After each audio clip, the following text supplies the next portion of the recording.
¿Recuerdan esta película? ¿Recuerdan estas risas? Los dioses deben estar locos 2 nos robó el corazón en 1989. Una comedia inocente sobre el choque de dos mundos, protagonizada por el carismático Nick Sau y sus dos adorables hijos en la ficción. Millones de personas en todo el mundo se rieron con sus aventuras. Pero detrás de esas sonrisas se esconde una historia de olvido, pobreza y una acusación que sacudió los cimientos de este clásico algo más de 30 años después. Hoy vamos a hablar sobre lo que realmente pasó con los niños de Los dioses deben estar locos 2. Prepárate, porque la realidad es mucho más amarga que la ficción. Ellos eran Shiri y Shisa en la pantalla, pero sus nombres reales eran Eiros y Nadis. Durante más de 3 décadas, su destino fue un completo enigma. ¿Qué fue de ellos? ¿Recibieron parte de los millones que generó la película? Nadie lo sabía. Simplemente desaparecieron. Hasta que a finales de 2022, esta mujer rompió el silencio. Ella es Nadis. Su nombre actual es Leonora Jacobs, y su testimonio cambiaría para siempre la forma en que vemos esta película. Pero antes, es aquí donde debemos aclarar un error masivo que verán en todo Internet. La mujer que ha hablado es Leonora Jacobs, quien interpretó a la niña. Muchos han confundido su identidad con la de Eiros, el niño. Esta es la verdadera cara de la sobreviviente de esta historia. En una entrevista que conmocionó a Sudáfrica, Leonora lanzó una bomba. Sus palabras exactas fueron: "No nos pagaron ni un centavo. Ni ella, ni Eiros, ni sus familias recibieron un solo dólar por 5 meses de trabajo. Les dieron comida y alojamiento en un hotel, sí, pero nunca una compensación económica. Sus padres, miembros de la comunidad San, no entendían de contratos ni de la industria multimillonaria en la que sus hijos se habían convertido en estrellas. Eran inocentes, y según Leonora, se aprovecharon de esa inocencia. Hoy, Leonora vive en Upington, Sudáfrica, en condiciones muy modestas, luchando día a día. Una vida que no tiene nada que ver con el glamour y las alfombras rojas. Pero la historia tiene otra versión. Ante las acusaciones, el hijo del productor de la película, Paul Trotsky, respondió. Afirmó que sí se había pensado en los niños. Según él, se crearon 2 fondos fiduciarios, uno para cada uno, con dinero que podrían cobrar al cumplir 21 años. Entonces, ¿dónde está el dinero? La respuesta del productor es: no pudieron encontrarlos. Afirman que perdieron el contacto con las familias, que por su naturaleza seminómada, se habían movido del lugar. Piénsalo, un fondo fiduciario, un complejo instrumento financiero occidental, para 2 niños de una comunidad indígena del Kalahari. Incluso si los hubieran encontrado, ¿cómo podrían haber cobrado ese dinero? Para la comunidad San, tradicionalmente, el tiempo no se mide en años lineales y numerados desde una fecha de nacimiento. Se mide en ciclos, las estaciones, las lluvias, las migraciones de los animales. En las comunidades remotas y seminómadas de Namibia en las décadas de 1950 a 1980, no existía un sistema de registro de nacimientos. Si, como afirma el productor, se creó un fondo fiduciario para ser cobrado a los 21 años, ¿cómo podrían Leonora o Eiros haber demostrado legalmente que habían alcanzado esa edad sin un certificado de nacimiento oficial? El propio Nick Sau ni los niños sabían su edad exacta. Sus edades eran solo estimaciones hechas por la producción. Entonces, ¿la creación del fondo fue una solución bien intencionada o una excusa conveniente para nunca pagar?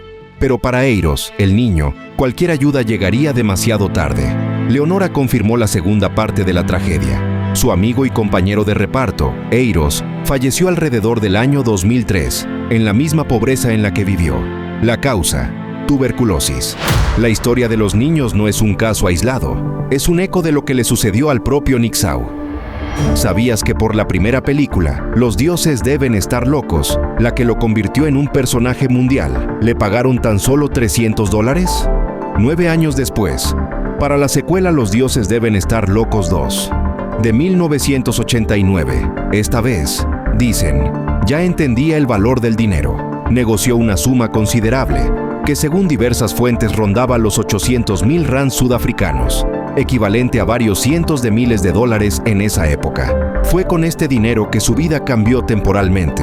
Compró una casa de ladrillo que se llenó de parientes por su cultura comunal. En la cultura San, la propiedad es comunal y los lazos familiares son extensos. Tan pronto como la casa estuvo construida, sus 3 esposas, sus hijos y numerosos parientes se mudaron con él, siguiendo la costumbre. La casa, aunque grande para una familia nuclear, se llenó rápidamente. Compró un coche que nunca aprendió a conducir, por lo que tuvo que contratar un chofer. El coche no era un símbolo de estatus como lo sería en Occidente.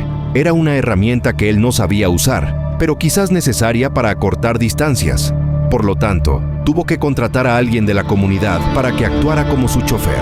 Pero no era un chofer en el sentido de un empleado de lujo, sino una solución práctica a un problema: poseer una máquina que no podía operar. Intentó montar una granja que fracasó porque su pueblo era cazador, no agricultor. Al final, el dinero se acabó. Y Nixau volvió a su vida de siempre: cazar para comer. La historia de Nixau no es un cuento de éxito, es un doloroso retrato del choque cultural. Y aquí, la historia alcanza su punto más trágico y revelador. En julio de 2003, Nixau Thoma, la estrella mundial, murió de tuberculosis multiresistente, mismo año en que Eiros, el niño actor olvidado por el mundo, también murió de tuberculosis. Para entender la tragedia completa, debemos desmontar un mito que nos vendieron. Según las investigaciones, la vida de Nixau antes de la película no era la de un cazador libre en un paraíso, sino la de un hombre perteneciente a una cultura marginada y en crisis. La imagen de Nixau que la producción vendió al mundo era la de un noble salvaje, un hombre puro que vivía en un Edén aislado, con la idea de que no conocía el dinero. Una de las anécdotas más famosas y conmovedoras sobre Nixau es la que cuenta qué hizo con su primer salario. Al no entender el concepto de papel moneda, simplemente lo arrojó al aire y dejó que el viento se lo llevara. ¿Pero esta anécdota es real? ¿O fue una estrategia para justificar el bajo pago? No podemos darlo por hecho al 100%, ya que no estuvimos allí, pero debemos presentarlo como una hipótesis muy fuerte. Fue una herramienta de marketing extraordinariamente efectiva, que transformó un acto de posible explotación en una leyenda encantadora. ¿En qué se basa esta afirmación? Varios antropólogos, entre ellos el profesor Kellan Tomaselli, han demostrado exhaustivamente que la producción de la película y su equipo de marketing construyeron deliberadamente una narrativa ficcionada sobre la vida de Nixau. La realidad, verificada por historiadores, es que Nixau ya había trabajado como cocinero en una escuela local y como rastreador. Conocía el dinero y la economía de salarios mucho antes de que cayera una botella del cielo. Su nombre real, de hecho, era Gikau. Nixau fue una adaptación más sencilla para el público. No es una coincidencia. Es el devastador resultado final de un sistema que tomó sus rostros, sus sonrisas y su cultura, las convirtió en un éxito de taquilla y luego los devolvió a un mundo de pobreza y enfermedades que el dinero del cine, quizás, podría haber ayudado a combatir. Solo en Estados Unidos, la película recaudó aproximadamente $9.7 millones en 1990. En Europa fue un gran éxito, especialmente en Alemania y Francia, y más al oriente, en Japón. Aunque no hay una cifra única, es seguro afirmar que la película recaudó decenas de millones de dólares a nivel mundial, convirtiéndose en un producto extremadamente rentable para sus productores e inversores. Así que aquí estamos, con dos versiones de una misma historia, la de una actriz que afirma que nunca le pagaron, y la de una productora que dice que el dinero estaba en un fondo al que nunca pudieron acceder. Esto crea una narrativa en la que ellos cumplieron su parte, crear el fondo, y el problema fue logístico, no de intención. La productora tendría que presentar pruebas documentales de la creación de dicho fondo. Sin esos documentos, sigue siendo solo una declaración. Mientras que la pobreza y el anonimato de Leonora y la familia de Eiros es una realidad tangible.